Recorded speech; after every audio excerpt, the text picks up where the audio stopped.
Herkese selam dostlar, kanalıma videoma hoş geldiniz. Bugün ben ikinci kurs olarak kolejin ilk günü vlogunu çəkirəm. Hardasa ilin yarısından, fevral ayından bu vaxta kimi vlog şəklində heç bir video atmamışam. İndi isə video çəkməyə başlayıram. Toplulukta da paylaşmışdım ki, ikinci kurs olarak ilk kolej gününü vloglayacağım. İndi isə videoya gələcək. Belə bir çanta götürürəm. Bəylərdə falan çox suallar verir ki, necə bir çanta varsa, mən belə bir çanta aparacağım ilk günü. Saçımı dünən gecədən hörmüşdüm, hatta buradan çıxıb biraz. İndi saçımı açım.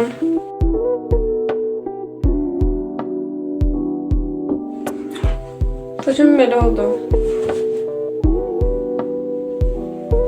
Dünən axşamdan hördüm. Əslində düzləşdirəcəkdim, amma axotum olmadı. Düzləşdirməyə həvəsim olmadığı üçün dedim axşamdan vurum yatım. Bir də bura sepi taxdım.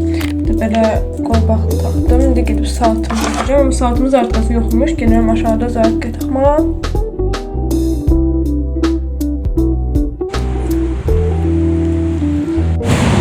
Kolejə çatdım. Atamız Murat ile Olmasın.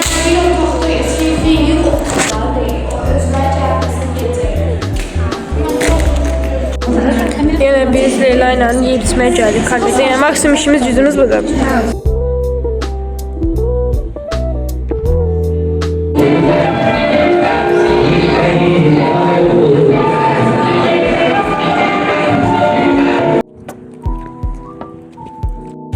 Dostlar, mən indi evə çatıram artıq və yadımda düşdü ki, mən video çəkirdim.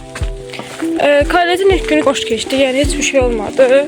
Yəni gəlib bir dənə də müəllimə girmədi sinifə, boş-boş oturduq, gözlədik, heç kəs gəlmədi. Biz də çıxdıq, gəldik evə. İndi də sinifə gedirəm.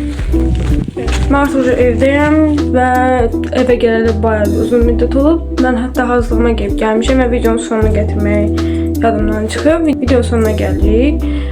Bugün çok boş bir günüydü və cədvəlimizi artıq bize atıblar. Birinci kurslar bilmirəm, amma ikinci kursların cədvəli atılıb. Sabahdan artıq dərslərimiz başlayacaq, müəllimlərimizlə tanış olacağıq, yeni ixtisas müəllimlərimiz olacaq. Amma birinci kurslar hələ də 10-11-in dərsini keçəcəklər. Birinci semestr 10-cu sinif, ikinci semestr 11-ci sinifin dərsini keçəcəklər. Daha sonrası hərə öz ixtisasına uyğun fənləri keçəcək ikinci kursda. Birinci gündən bağlı deyəcəyim bir şeyim yoxdur. Sadəcə bir adamla qarşılaşdım. O da məndən soruşdu ki, sosial şahs tərəfdədir. Mən də göstərdim. Belə tam koleci mən də tanımadığım üçün bir ildir, yəni burada oxuyuram, amma koleci heç gəzməmişəm, çox da yəni tanımıram. Hansı ixtisaslar, hansı siniflərdə olur. Ona görə onu bilmədiyim üçün tam yönləndirə bilmədim. İnşallah ki videom sizə verimli olmuşdur və faydalı olmuşdur. Bu qədər videonu izlədiyinizə görə çox təşəkkür edirəm. Sağ olun, bay bay.